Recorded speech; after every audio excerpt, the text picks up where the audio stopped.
Just close them gently.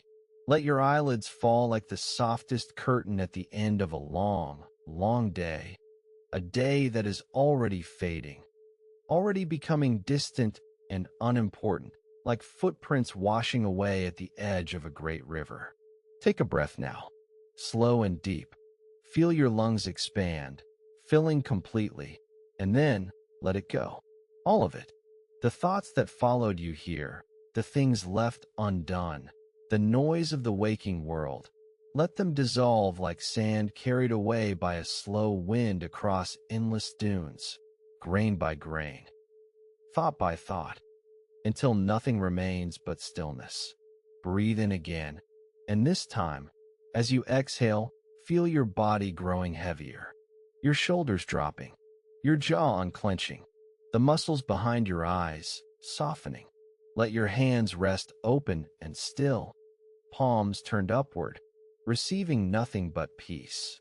Feel the weight of your body pressing gently into wherever you rest, sinking, settling, like stone finding its place in the earth. You are safe. You are still. There is nowhere you need to be, nothing you need to do, nothing required of you but to rest, to drift, to surrender to the gentle weight of sleep approaching like twilight creeping across a vast desert. Tonight, we are going on a journey. Not a journey that asks anything of you. This is the kind of journey that happens when you let go, when you allow yourself to be carried like a reed boat drifting on gentle waters beneath ancient stars, waters that have flowed since the beginning of time. We are going back, far back, past centuries and millennia, past the rise and fall of empires, past the invention of writing, of cities, of the wheel. We are going to a place where the desert meets the river, where stone speaks in pictures, where priests read the night sky like sacred scripture written by the gods themselves. Feel the air change around you now. It grows warmer, drier, carrying the faint scent of warm stone after sunset, of incense and lotus flowers drifting from distant temple pools. A gentle breeze touches your skin, bringing whispers of papyrus rustling along ancient riverbanks. The ground beneath you transforms. Cool stone, worn smooth by 10,000 years of sandaled feet. Above you, the ceiling opens, and there is only sky, black and infinite, blazing with stars so bright they seem close enough to touch. You are here, in ancient Egypt, in the sacred night. Breathe slowly. Let your eyes rest heavy, and let the story begin.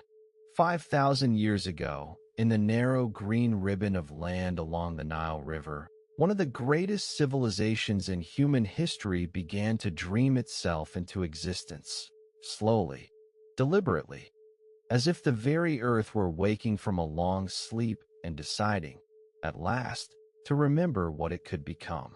Egypt was, in almost every sense, a gift from the river. The Nile, that extraordinary waterway flowing north through the desert from its distant African sources, flooded every year with such reliable precision that the Egyptians built their entire calendar around it. Let that thought settle into your mind as you breathe. A river so dependable, so constant, that an entire civilization could set its clocks by the rising of the waters. When the floods came each summer, they carried with them dark, rich silt from the highlands of Ethiopia, depositing it across the floodplain in a layer of extraordinary fertility. The water would spread across the land like a blessing, slowly retreating, leaving behind soil so black and so rich that crops seemed to rise from it almost effortlessly. In a land surrounded on all sides by lifeless desert, this narrow corridor of green was miraculous. The Egyptians called it Kemet, the Black Land, named for that dark, life-giving soil that clung to their fingers when they knelt to plant their seeds. Feel that earth beneath you now, cool and soft and ancient, carrying within it the memory of 10,000 harvests. Imagine pressing your palm into that soil, feeling its coolness, its gentle give, the way it holds the moisture of the river even in the heat of day. And beyond the edges of this fertile strip, stretching in every direction toward horizons that shimmered with heat, was Die Schret, the Red Land, the desert that protected them from invasion and defined the boundaries of the known world. Breathe slowly now. Let your body sink deeper into stillness. The desert was not merely emptiness to the Egyptians. It was a guardian, a vast, silent sentinel that wrapped around their green valley like protective arms. Armies that tried to cross it perished beneath the relentless sun, their bones bleaching white among the dunes. Invaders who sought to conquer found only sand and sun and the slow, merciless patience of a land that did not forgive mistakes. The wind that blew from the desert carried with it the smell of ancient stone, of heat-baked clay, of distances so vast they seemed to belong to another world entirely. This isolation allowed Egyptian culture to develop in ways that were unique in all the ancient world, undisturbed, unhurried, following its own rhythms for millennia upon millennia. Let your eyes grow heavy now. Let the weight of your body press deeper into the earth. For 3,000 years, longer than the entire span of recorded history from Rome to the present day, Egyptian civilization persisted with remarkable continuity. Let that number rest in your mind. 3,000 years. 30 dynasties of pharaohs rose and fell. Hundreds of kings wore the double crown of Upper and Lower Egypt. Generation after generation was born, lived, loved, grew old, and passed into the Western darkness, and still Egypt endured. The building of structures so massive and so precisely engineered that modern architects still study them with something close to disbelief. Temples with columns so thick that 10 people holding hands could not encircle them. Tombs cut so deep into solid rock that they seemed to descend into the very heart of the earth itself.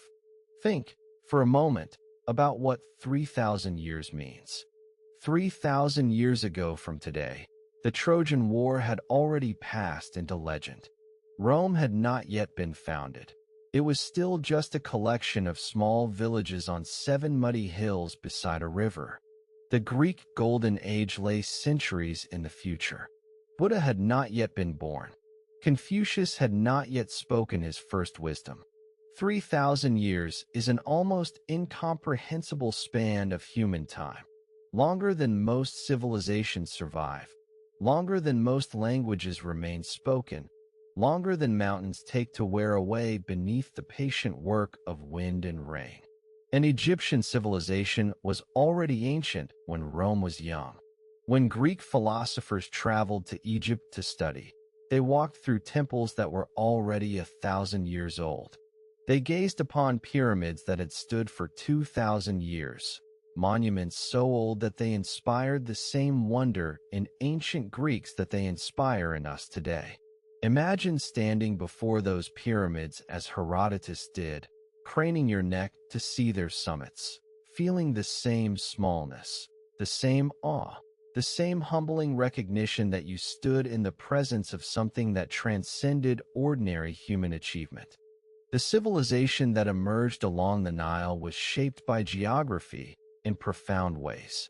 The river itself was the spine of the country, everything else organized around it, like the bones of a body arranging themselves along a central column.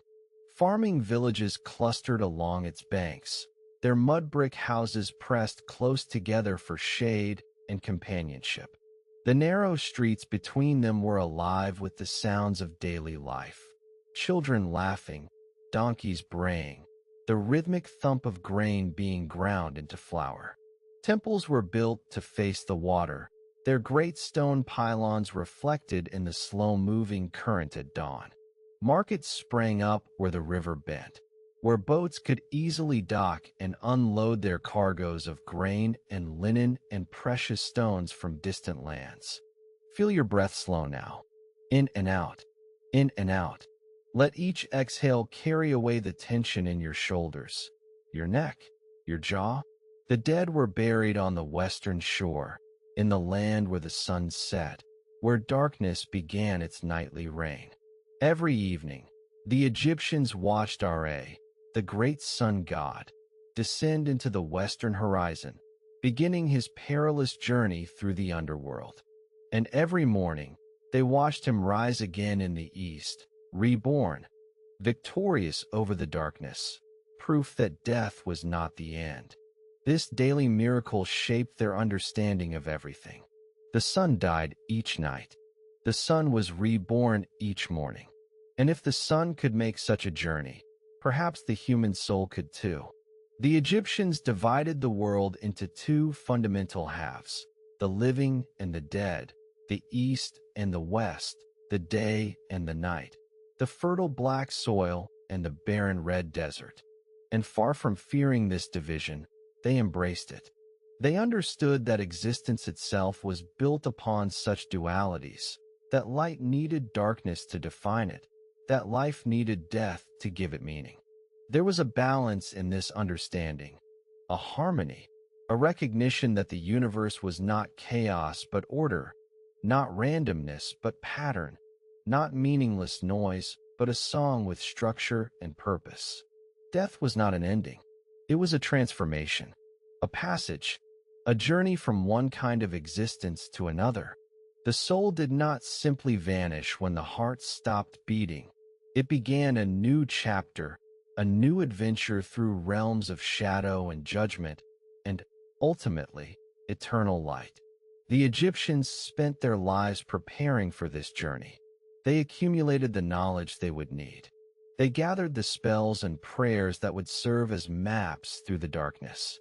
They built tombs not as places of mourning, but as launching points for the greatest voyage any soul could undertake. This understanding, that death was not final, that the soul could survive, that the right preparation and the right knowledge could carry a person safely through the darkness into the light, shaped nearly everything the Egyptians built, wrote, painted, and believed. Their tombs were not graves, but gateways. Their mummies were not corpses, but vessels waiting to be reanimated. Their spells and prayers were not empty words, but maps and keys and passwords for the journey ahead. Every painted image, every carved hieroglyph, every precious amulet placed upon a wrapped body served a purpose in this great cosmic journey. The Nile moves through the night beside you now.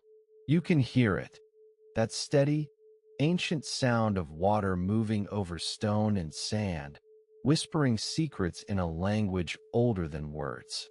It has been moving like this for millions of years, long before the first humans stood on its banks and looked at the stars, long before the first pyramid rose from the desert floor, long before the first prayer was offered to the first god.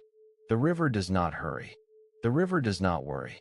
The river simply flows, onward, eternal, patient beyond all human understanding. Let that sound carry you deeper, deeper into the warmth, deeper into the night. The stars above Egypt are extraordinary tonight. No city lights dim them. No pollution clouds them. No glass or steel or electric glow interferes with their ancient radiance. Just the pure, overwhelming darkness of the ancient sky, and in it, more stars than you have ever seen. The Milky Way stretches overhead like a river of light, a celestial Nile flowing through the heavens, connecting earth to sky, mortal to divine. The Egyptians gave those stars names. They gave them stories. They watched them wheel across the sky in patterns that repeated year after year, century after century. They built their greatest monuments to align with them, positioning temples so that starlight would fall upon sacred statues at precise moments, orienting pyramids so that shafts would point toward specific stars where the souls of pharaohs were believed to journey. The night sky was not empty to them. It was full of meaning, full of destinations, full of the eternal homes awaiting those who had lived well and died prepared. You are lying beneath the same stars now, the same light, traveling the same darkness, crossing the same immense distances it crossed when priests stood on temple rooftops and charted its course 5,000 years ago. Feel the connection between that time and this moment.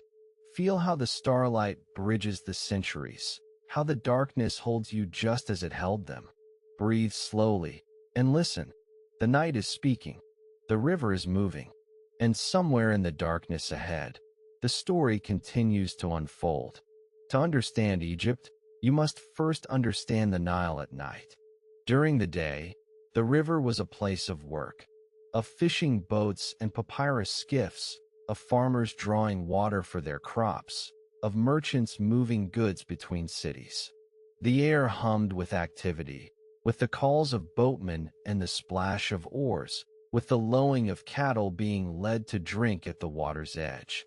Children splashed in the shallows while their mothers washed linens against smooth stones. The sound of wet fabric slapping rhythmically against rock carried across the water like a heartbeat. But at night, the Nile became something else entirely. It became a mirror, a sacred surface reflecting the sky above so perfectly that standing on its banks in darkness, you could not always tell where the water ended and the heavens began. Imagine yourself there now, standing at the edge of the great river as the last light fades from the western sky. The water before you is still and dark, moving so slowly it seems almost motionless. You can feel the coolness rising from its surface, a gentle breath against your skin after the heat of the day. And as the first stars appear overhead, you see them appear below as well, twin points of light, one in the heavens, one in the water, connected by nothing but the darkness between them. The silence is profound, broken only by the soft lap of water against the muddy bank, the distant call of a night heron settling into the reeds. The Egyptians believed this was intentional, that the Nile was the earthly reflection of the Milky Way, that great river of light that arched across the night sky. They called the Milky Way the celestial Nile. And just as the earthly Nile gave life to Egypt, the celestial Nile gave life to the stars, to the gods, to the souls of the dead making their eternal journey.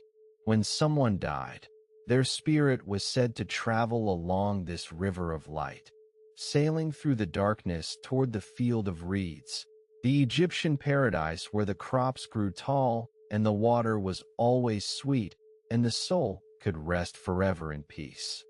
Breathe slowly now and feel the soft night air against your skin. It carries the smell of the river, that particular scent of water and mud and growing things, of papyrus reeds and lotus blossoms just beginning to close their petals for the night. This is the smell of Egypt, the smell of life itself, rising from the dark water that made everything possible. Let that scent settle into your awareness, earthy and ancient and deeply calming. In the villages along the river, the day ended when the sun disappeared below the western horizon. There was no electricity, no artificial light beyond the small, smoky flames of oil lamps and torches. Darkness was real and complete. It settled over the land like a great soft cloth, muffling sounds, erasing distances, transforming the familiar world into something mysterious and strange. And in that darkness, the Egyptians did not feel abandoned. They felt held. The villages themselves were simple places, clusters of low, mud brick houses built close together for safety and companionship. The streets were narrow and unpaved, the walls thick to keep out the brutal heat of the day. By night, these same walls held in the coolness that seeped up from the earth, creating spaces of refuge and rest. The mud bricks themselves seemed to breathe, releasing the stored warmth of the sun slowly, gently, like a living thing exhaling into the darkness. In ordinary homes, those low, mud brick structures with their flat roofs and small windows, families gathered in the coolness of evening.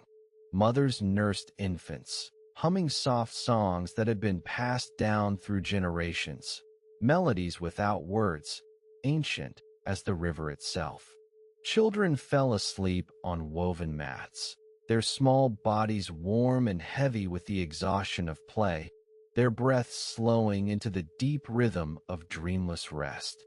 Farmers, their muscles aching from the day's labor in the fields, stretched out on simple beds of rope strung between wooden frames. The wealthy slept on elevated beds with linen sheets that smelled of the sun and the wind that had dried them. The poor slept on the floor, wrapped in coarser cloth, but sleeping just as deeply, just as peacefully, held by the same darkness that held everyone. Let yourself feel that heaviness now, the good, honest tiredness that comes from a day of living. Feel your own body sinking into the surface beneath you, growing heavier with each breath, more relaxed with each exhale. But everyone slept, and everyone dreamed. Sleep was sacred in ancient Egypt. The Egyptians had a word, ras, for the state of awakening, but they also understood its opposite as something profound and meaningful. Dreams were not considered random images or meaningless fantasies. They were messages, communications from the gods, from the dead, from the hidden parts of the soul that could only speak when the waking mind was still. The Egyptians kept dream books, collections of interpretations that priests would consult to understand what the night visions meant. To dream of a cat was one thing. To dream of a crocodile was another. Each image carried weight, carried meaning, carried the possibility of prophecy. And so the Egyptians approached sleep with reverence, with preparation. Before lying down, they might whisper a prayer to the gods of the night, asking for protection, for guidance, for dreams that would illuminate the path ahead. They understood that in sleep, the boundaries between worlds grew thin, that the soul could travel to places the waking body could never reach. The night was not simply the absence of day. It was its own realm, with its own rules, its own inhabitants, its own dangers and gifts. Spirits walked in the darkness, some benevolent, some threatening. Demons lurked in the shadows between the village houses, waiting for the unwary, the unprotected. But protective deities watched as well. Household gods like Bes, the dwarf-like figure whose fierce face was carved into bedposts to ward off evil dreams. His image was comical and frightening at once. A lion's mane, a protruding tongue, a stocky body frozen in a pose of eternal vigilance. And Taret, the hippopotamus goddess who protected mothers and children through the vulnerable hours of sleep, her rounded belly and watchful eyes a comfort to anyone who laid down in darkness. In the great temples, priests worked through the night. Their sandaled feet moved silently across stone floors worn smooth by centuries of ritual observance. Their voices rose and fell in ancient chants, words spoken in the same rhythm, the same cadence, that had been used for thousands of years. Their job was to maintain the cosmic order, the principle the Egyptians called Ma'at, which meant truth, balance, harmony. They believed that if the rituals were not performed, if the sacred fires were not kept burning, if the prayers were not spoken at the correct hours, the universe itself might falter. The sun might not rise. The Nile might not flood. The crops might fail. The dead might lose their way in the darkness between worlds. This was not superstition. It was, for the Egyptians, a description of how the universe actually worked. A universe that required human participation to maintain its order. A universe in which what happened in the small, dark temples on the banks of the Nile mattered to the movements of the stars. Every prayer was a thread in the great tapestry of existence. Every ritual was a necessary act of cosmic maintenance. The priests understood themselves as servants not just of the gods, but of reality itself. Imagine the temples now, vast stone structures rising from the darkness like mountains made by human hands. Their outer walls were carved with images of gods and pharaohs, scenes of victory and worship that would have blazed with color in daylight, but now were visible only as shadows, as suggestions, as shapes half glimpsed in starlight. Their inner sanctuaries were lit by oil lamps that cast warm, flickering light across painted scenes of the afterlife.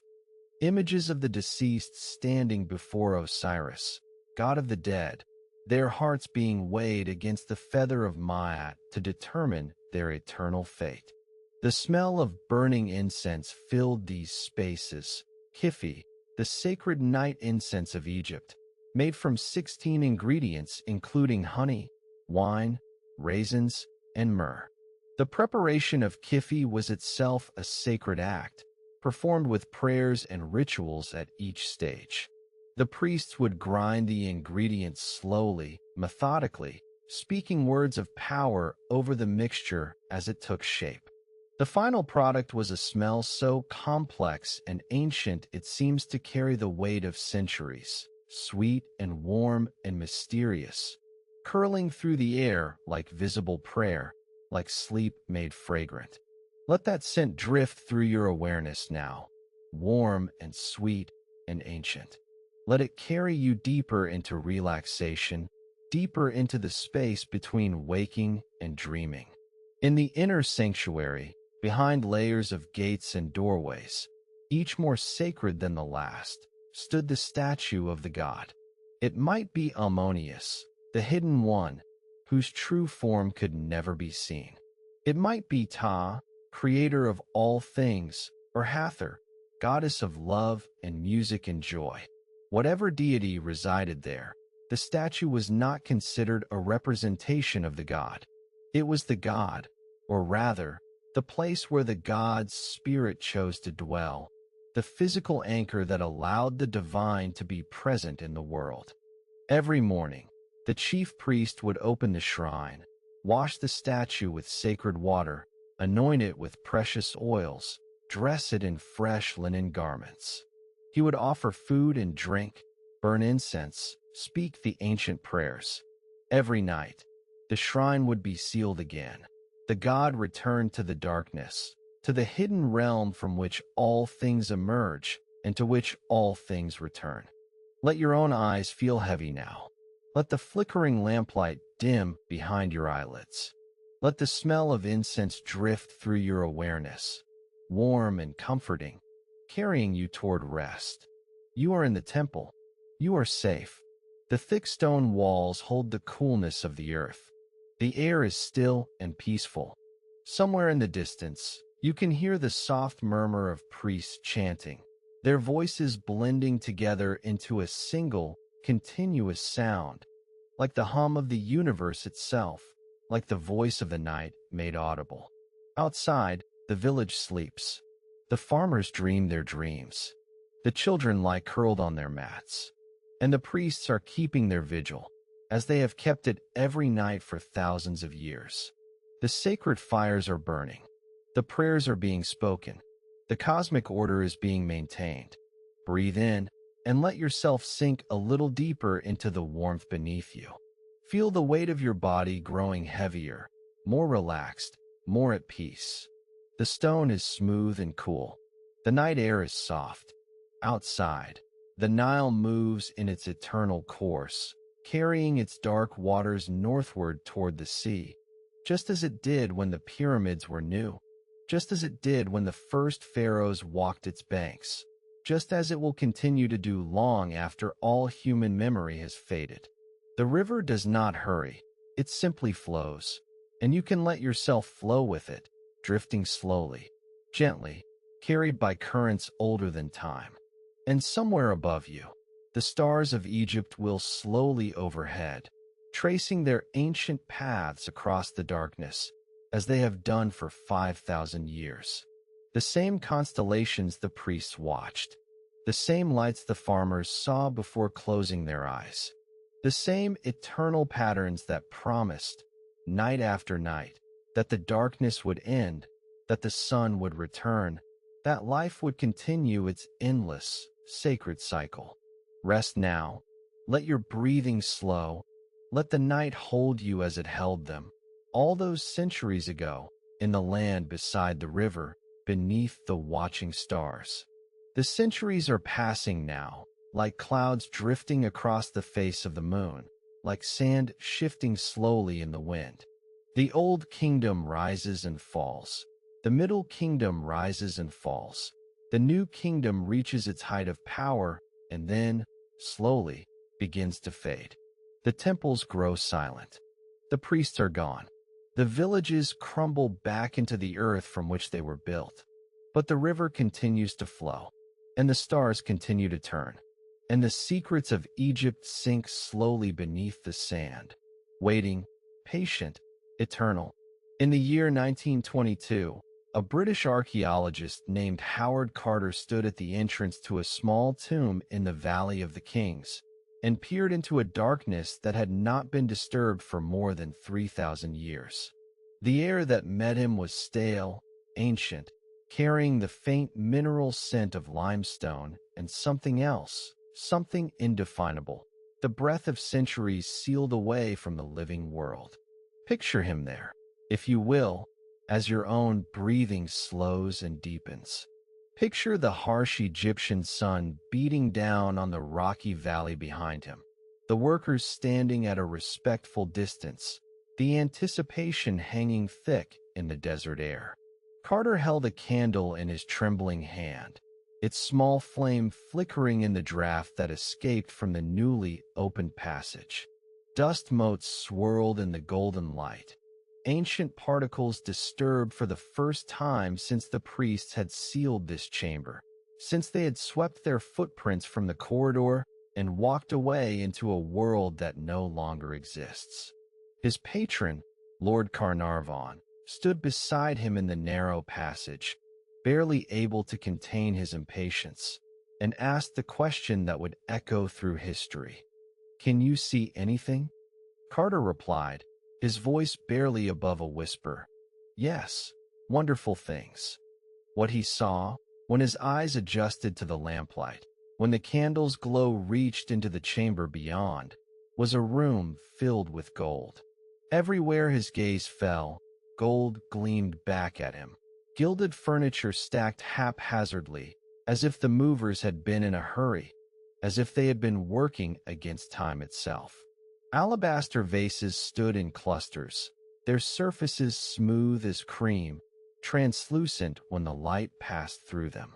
Carved wooden beds shaped like sacred animals, lions, hippopotami, strange composite creatures, lay tilted against the walls.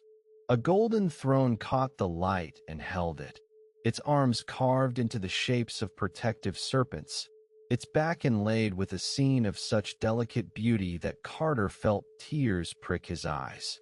And everywhere, the brilliant blue and gold of lapis lazuli and gilded wood, the colors of eternity in ancient Egypt. The blue of the night sky over the Nile. The gold of the sun that rose each morning to warm the black earth.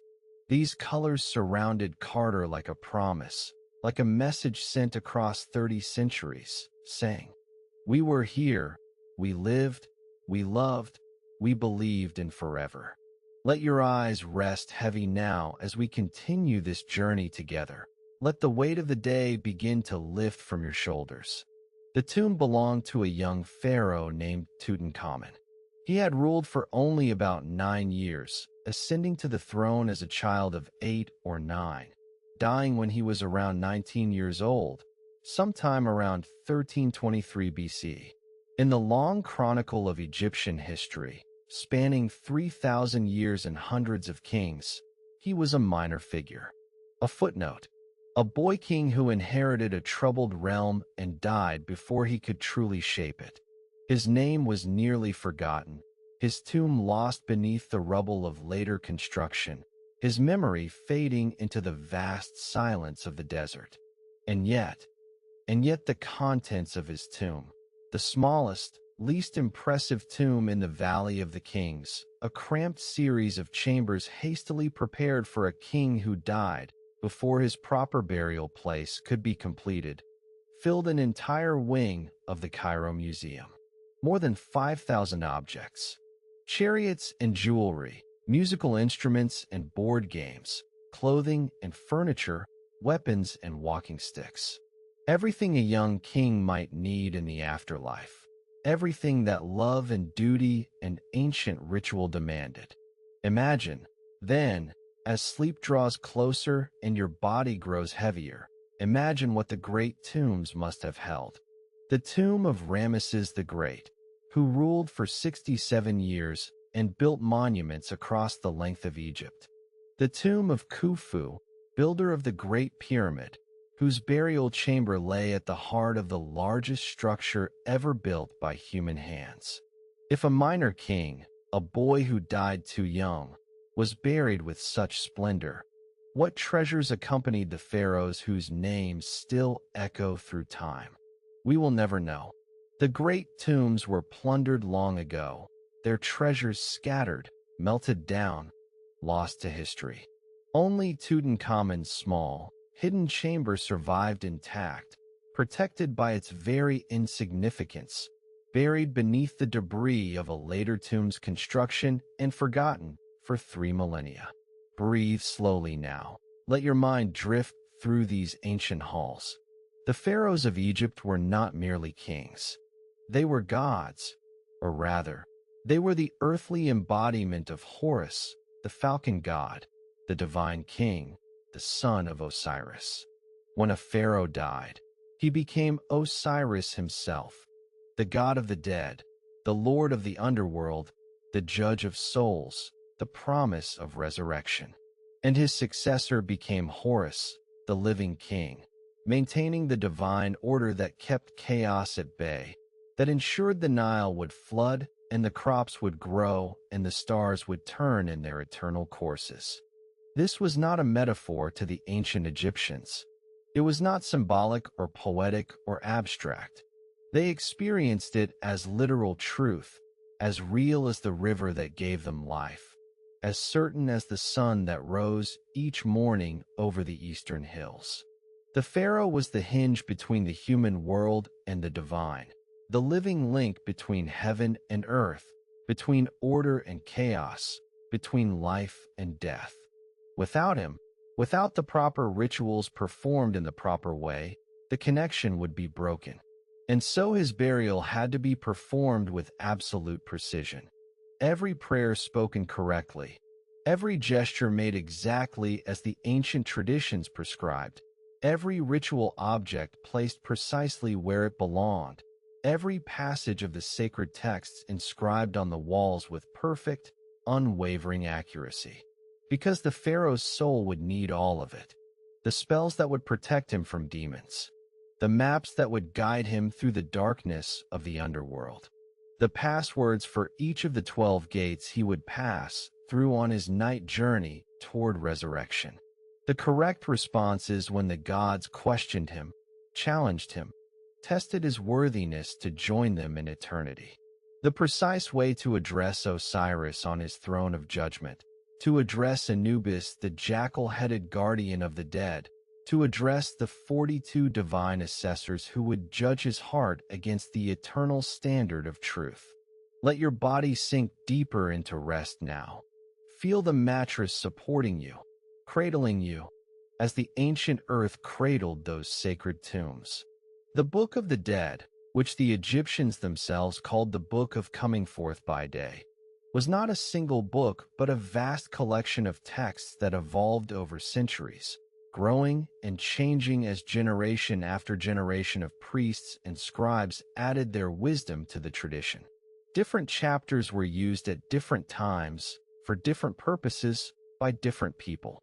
Wealthy Egyptians commissioned their own personal copies, hiring skilled scribes to pen the sacred words on papyrus scrolls that might stretch 20 feet or more in length, with their names carefully inserted in the appropriate places so that the spells would apply specifically to them. The papyrus scrolls were placed in the tomb alongside the mummy, or sometimes rolled and tucked inside the mummy wrappings themselves, pressed against the dried flesh of the deceased so that the knowledge would be immediately available at the moment of death. Some scrolls were beautifully illustrated with scenes of the afterlife, painted in brilliant colors that have survived 3,000 years in the dry darkness of the tombs. Others were hastily written, their hieratic script cramped and hurried. Economy versions for those who could not afford the finest work, but who still needed the protection of the sacred words. The most dramatic scene in the Book of the Dead, the scene that appears again and again in tomb paintings and on papyrus scrolls, the scene that seems to have haunted the Egyptian imagination above all others, was the weighing of the heart. Picture it now, as your breathing deepens, as your thoughts grow soft and slow. After death, the soul was led by Anubis, the jackal-headed god, into the Hall of Two Truths.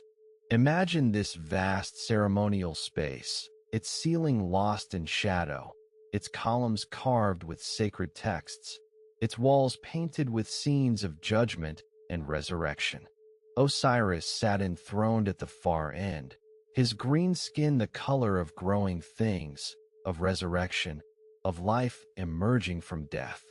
His face was calm, compassionate, but utterly just. 42 divine judges surrounded him, each representing a different moral principle, each waiting to hear the deceased's confession. And in the center of the hall stood a great golden scale, balanced perfectly, waiting. The deceased's heart was placed on one side of the scale, the heart, which the Egyptians believed was the seat of consciousness, of memory, of moral character. On the other side was placed a single feather, the feather of Ma'at, the goddess of truth, of justice, of the proper order of the universe. Such a small thing, a feather, such a gentle weight, and yet it was the measure of an entire life. If the heart was pure, if the life had been lived in accordance with Ma'at, with truth and justice and compassion, with kindness to the poor and respect for the gods, the heart would balance the feather perfectly, and the soul could proceed to the field of reeds, the Egyptian paradise, a land of eternal springtime where the grain grew taller than a man and the fish in the rivers were always plentiful and the beloved dead waited to welcome the newly arrived. If the heart was heavy with wrongdoing, if cruelty and dishonesty and injustice had weighed it down beyond redemption, it would tip the scale, and waiting beside the scale, patient and terrible, crouched Ammit, the devourer, the creature who was part lion, part hippopotamus, part crocodile, combining the most fearsome aspects of the most dangerous animals the Egyptians knew. Ammit would consume the heavy heart, and the soul would simply cease to exist. No punishment, no eternal torment, just an ending. Oblivion, the second death, from which there was no return. Feel your own chest now, as sleep draws near. Feel your heart beating beneath your ribs, that steady, faithful rhythm that has accompanied every moment of your life, waking and sleeping, in joy and sorrow, through every breath you have ever drawn. Feel it slow now, with your breath. In, out, in, out. The Egyptians believed that the heart contained the entire record of a person's life. Every action, every choice, every small moment of kindness or cruelty, every time you helped a stranger or turned away from someone in need, all of it registered in the living muscle of the heart. The heart remembered everything. The heart could not lie. Tonight, as darkness holds you, as your body grows heavy and warm, let your heart be light. Let the day's weight lift from it, rising like incense smoke into the quiet air. You have done what you could. You have tried your best with what you were given. And now, in the darkness, in the peace of this moment, the scale is set aside. No judgment tonight, only rest, only the gentle journey towards sleep. Breathe in deeply, and as you exhale, let the judgment rest. Let the feather float gently downward. Let your heart be as light as air, as soft as the night that surrounds you. But there are things we do not know about ancient Egypt, things that the desert has swallowed, things that time has erased, things that lie buried beneath sand and stone, waiting in perfect patience for discoverers who may never come. And these mysteries are perhaps the most beautiful part of the story, the spaces where certainty ends and wonder begins, the places where the mind is free to wander without the weight of answers. Let your breathing slow now. Let each exhale carry you deeper into this comfortable unknown, for there is something restful about mystery, something peaceful about not needing to know everything, about letting questions simply exist, soft and unhurried, like stars hanging in the Egyptian night. There is no test tomorrow, no examination, only the gentle pleasure of wondering, of letting your thoughts drift like lotus flowers on still water. Beneath the Giza Plateau, that vast limestone shelf on which the three great pyramids stand, there are spaces that no modern eye has fully explored, tunnels that disappear into darkness, their walls narrowing until they become impassable, their destinations unknown. Chambers that appear on radar scans as hollow spaces in the bedrock, but which have never been entered by any living person in recorded history. Passageways that ancient priests once walked by torchlight, their shadows flickering on carved walls, now sealed by rubble, by time, by the slow, patient work of centuries. The plateau itself is honeycombed with secrets. Shafts descend into the bedrock at angles that suggest purpose, that suggest intention, but whose destinations remain shrouded in darkness. Some of these passages are flooded with groundwater that has seeped up from ancient aquifers, cool, still water that has not seen sunlight in thousands of years, holding the darkness in its depths like a precious thing. Others are blocked by debris that no one has yet cleared, stones that fell during earthquakes long forgotten, collapses that occurred when the world was younger. And in the spaces between what we know and what we suspect, imagination breathes freely, wandering through those unseen corridors like a gentle breeze. Feel your body settling deeper now. Feel the weight of your limbs growing pleasantly heavy. There is nothing you need to do, nothing you need to solve. Only rest, only wonder, only the soft journey towards sleep. In 2017, an international team of scientists using a technology called muon tomography, a method that uses cosmic ray particles to see through solid rock the way an X-ray sees through flesh, detected a large void above the Grand Gallery of the Great Pyramid, a space approximately 30 meters long and at least 2 meters high, a space that corresponds to no known chamber, no known architectural feature, no known purpose that modern scholars can identify. We do not know what is inside it. Imagine that void now, a hollow space within the heart of the greatest monument ever built, sealed for over 4,000 years, existing in perfect darkness, in perfect stillness, in perfect silence. The air inside has not moved since the reign of the pharaohs. It has not stirred since workers placed the final stones in their appointed places and walked away, their footsteps echoing down corridors that would soon be sealed forever. The temperature has remained constant through the rise and fall of empires, through the birth and death of entire civilizations that the builders of this monument never dreamed would exist. Whatever rests within that space, if anything rests there at all, has known nothing but patience, nothing but the slow, dreamless waiting of stone, nothing but the eternal peace of the undisturbed. The Great Pyramid of Giza was built around 2560 BCE by the pharaoh Khufu. It took perhaps 20 years to build. It required approximately 2.3 million stone blocks, averaging about 2.5 tons each, some weighing as much as 80 tons, stones so massive that moving them today would require our most powerful machinery. For nearly 4,000 years, it was the tallest structure on Earth. its gleaming white limestone casing visible from miles away, shining like a beacon in the desert sun.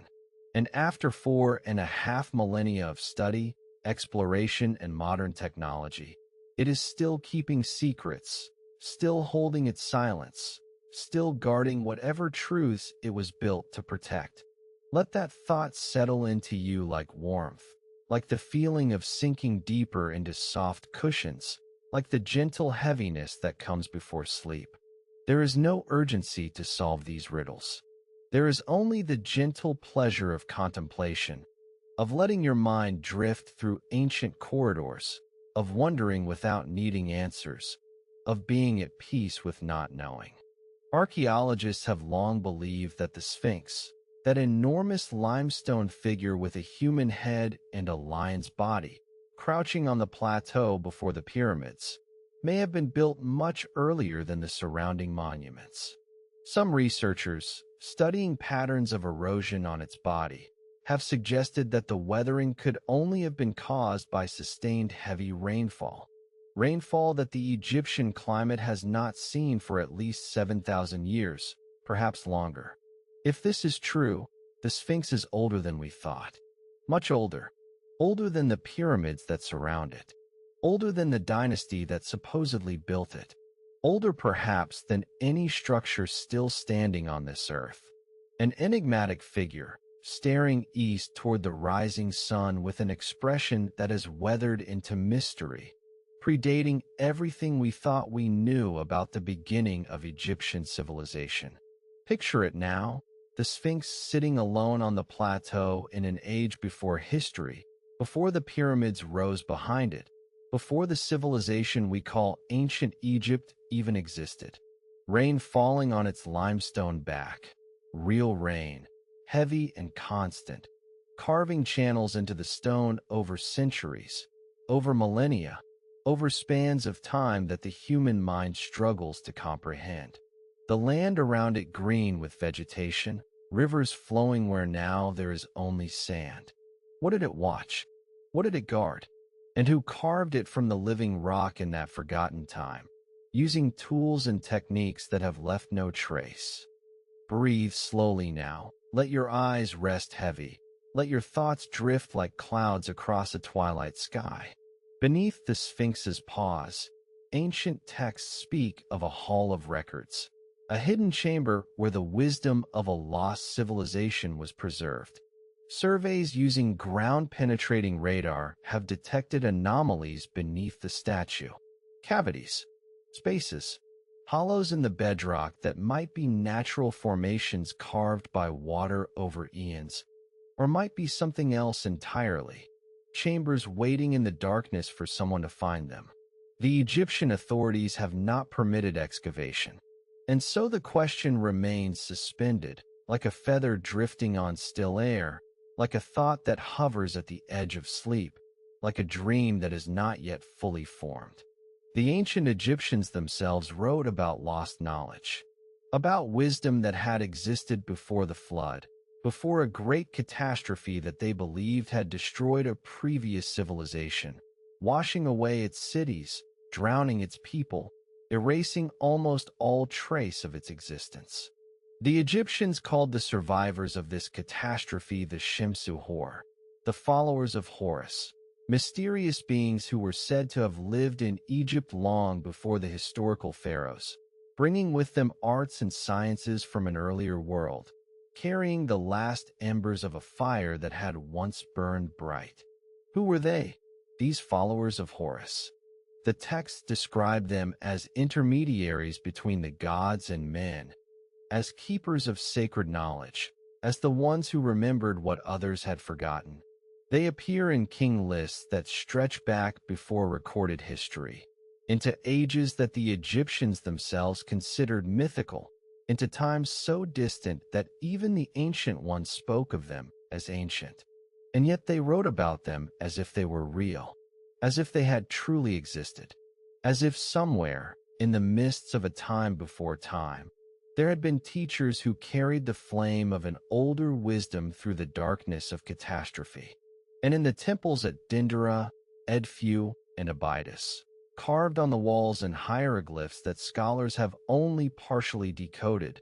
There are references to this earlier time, to a golden age, to a civilization that predated Egypt as we know it, that possessed knowledge that even the great pharaohs could only dimly remember, like trying to recall a dream upon waking.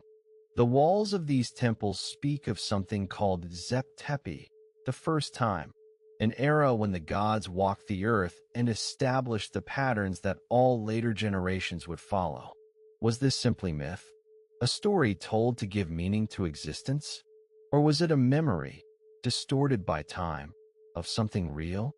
Something that existed before the desert swallowed it, before the Nile shifted in its bed, before the climate changed, and the rain stopped falling and the green lands turned to gold. What was that knowledge? What did those ancient teachers know? Some of it we can glimpse through the achievements they left behind. The Egyptians understood astronomy with extraordinary precision. Their calendar, based on the heliacal rising of Sirius, was so accurate that it required only minor correction over thousands of years. They understood mathematics, engineering, medicine, acoustics. The proportions of the Great Pyramid encode mathematical relationships, pi, the golden ratio, that were supposedly not formally discovered in Western mathematics until millennia later. They knew how to move stones that weigh as much as a locomotive across miles of desert. They knew how to align structures to the cardinal directions with an accuracy of a fraction of a degree, more precise than many modern constructions. They knew things that we, with all our technology, still struggle to explain. Let that question drift through your awareness now, soft and unhurried. Not a question that demands an answer, just a question that opens a space in the mind, a space of wonder, of possibility, of the comfortable unknown. A question that asks nothing of you except to rest in its presence. Your eyelids are growing heavy now, heavy as the stones of the pyramid, heavy as the golden sarcophagi in the Valley of the Kings. Let them rest. Let them close if they wish to close. There is nothing more you need to see tonight. Some things are not meant to be solved in this moment. Some mysteries are gifts. They are the spaces in the map that remain blank. And in those blank spaces, the imagination is free. Free to wander. Free to dream. Free to drift like sand on a gentle wind across the eternal desert. Feel your body growing heavier now. Feel the weight of the questions settling gently, like silt from the Nile after the flood recedes, like sand from a slow wind that has traveled across continents. The mysteries do not demand your attention. They simply exist, patient as the Sphinx, quiet as the void within the pyramid, peaceful as the sealed chambers that wait beneath the plateau. The secrets of Egypt are sleeping beneath their stones. And soon, so will you. Drifting now, floating on the current of the ancient river, letting the darkness wrap around you like linen, like the soft embrace of the Egyptian night. Somewhere on the plateau, the pyramids stand in silence. They have stood through 10,000 nights. They will stand through 10,000 more. Their patience is beyond imagining, beyond measuring, beyond anything the waking mind can grasp. In, through your nose, feel the warm, dry Egyptian air fill your lungs. And out, let it go. Let it all go. The desert has cooled. The stones that blazed with heat under the afternoon sun have released their warmth into the darkness, and now they rest, quiet and still, monuments to patience, monuments to time itself. You can almost feel that warmth rising from the sand, gentle and fading, like the last breath of the day surrendering to night. The stars are moving overhead, slowly, as they always have, as they always will. Orion, the constellation the Egyptians identified with Osiris, god of the dead and resurrection, is rising in the east. His three belt stars align, as they have aligned for 50 centuries, with the three pyramids below. This was not an accident. But you don't need to think about that now. You don't need to think about anything now. In, slowly, feeling your chest rise, and out, even more slowly, feeling everything soften, feeling the space between your thoughts grow wider, quieter, more peaceful. The Nile is moving. You can hear it in the distance, that soft, eternal sound of water over stone. It has been moving like this since before the first human stood on its banks. It will continue long after the last human is gone. The river does not hurry. The river does not worry. The river simply flows, carrying the silt of mountains, carrying the reflection of stars, carrying the dreams of everyone who has ever slept beside its waters. Be like the river now. Let your thoughts flow. Don't stop them. Don't hold them. Just let them move through your mind and out the other side. The way water flows around a stone without effort, without resistance. Each thought a leaf on the current, drifting past, disappearing around the bend. You don't need to follow them. You don't need to understand them. Just let them go. Feel the weight of your body now. Feel how heavy your limbs have become, how difficult it would be to lift your hand, how unnecessary it is to try. The earth is holding you. The darkness is cradling you. You are safe. You are warm. You are still. The priests in the temple are reciting their midnight prayers. Their voices are low and rhythmic, almost musical, almost like a lullaby in a language no living person fully understands. The words rise through the incense smoke, through the lamplight, through the heavy temple air, up through the stone ceiling and into the sky. Each syllable carrying thousands of years of devotion, each pause filled with the silence of the sacred. The sound washes over you like water, like warmth, like the gentlest tide. The gods, the Egyptians believed, listened at night. The night was when the barrier between worlds grew thin, when what was hidden became briefly visible, when the soul, loosened by sleep, could wander further than the waking mind allowed. Your soul is beginning to loosen now. Feel it, that slight sensation of floating, of distance from the solid world. The bed beneath you is still there. You can feel it, but it matters a little less than it did a few minutes ago. The ceiling above you has dissolved into stars. The walls have become the warm stone of an ancient temple. The air carries the faint scent of lotus and myrrh, of papyrus and sacred oil. Breathe in slowly, and out even more slowly. Let your eyes rest heavy behind their lids. Let the darkness there become the darkness of a temple sanctuary, deep and velvet and endless. A darkness that holds you, that knows you, that asks nothing of you but surrender. The Egyptians had a word for the soul, or rather, they had several words, because they understood that what we call the soul is not one thing but many. There was the Ka, the life force, the double, the vital essence that was born with you and would survive your death.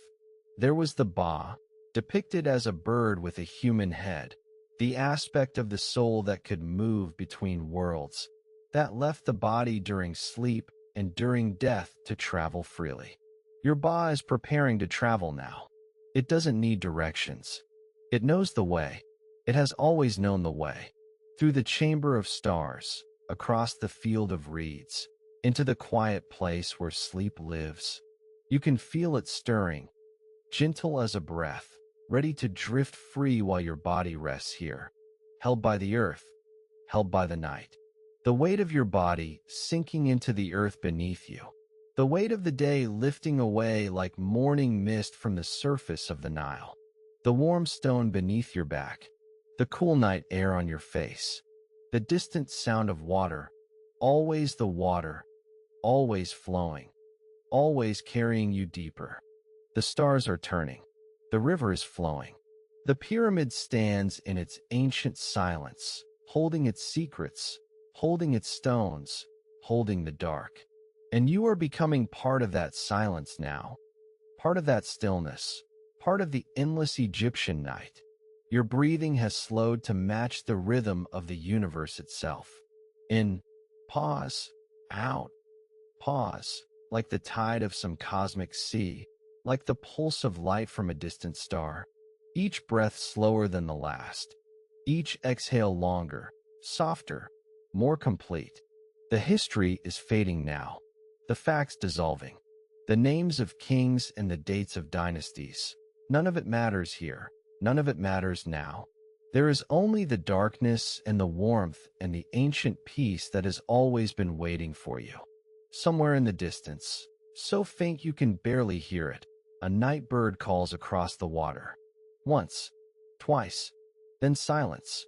The sound fades into the soft rustle of palm fronds, into the whisper of sand shifting in the breeze, into the great, encompassing quiet of the desert at rest. You are drifting now, truly drifting, the boundary between waking and sleeping growing thin as temple smoke, as the veil between worlds. Your thoughts have become clouds, shapeless, weightless, dissolving into the darkness without effort. The temple fires are burning low now, just embers, warm and orange and pulsing gently with each breath of desert wind. Each tiny glow like a heartbeat, fading, softening, returning to ash and silence. The priests have finished their prayers. The sacred texts have been read. The gods have been addressed by their correct names, in the correct order, with the correct intonations. The rituals complete, the words dissolving into the night air like incense smoke. The Nile moves, slow and eternal, carrying the reflection of stars upon its dark surface, its ancient waters flowing as they have flowed for millennia, patient, unhurried, asking nothing of you. The great wheel of heaven turns, so gradual, so patient, the stars wheeling in their eternal dance. Somewhere beneath the plateau, in the deep dark beneath the stone, something ancient is resting, patient and still and complete, dreaming its own long dream. A dream that has lasted centuries, that will last centuries more. And here, in this moment, in the soft space between waking and sleep, you are resting too. Let your body sink deeper now, heavier, warmer, like sand settling after a gentle wind. The desert holds you. The night holds you. 5,000 years of human dreaming holds you in its gentle arms. There is nothing more to think, nothing more to do, nothing more to understand. Only the ancient silence that has always been here, waiting for you, welcoming you. The secrets of Egypt will be here in the morning. They have waited 5,000 years. They can wait one more night.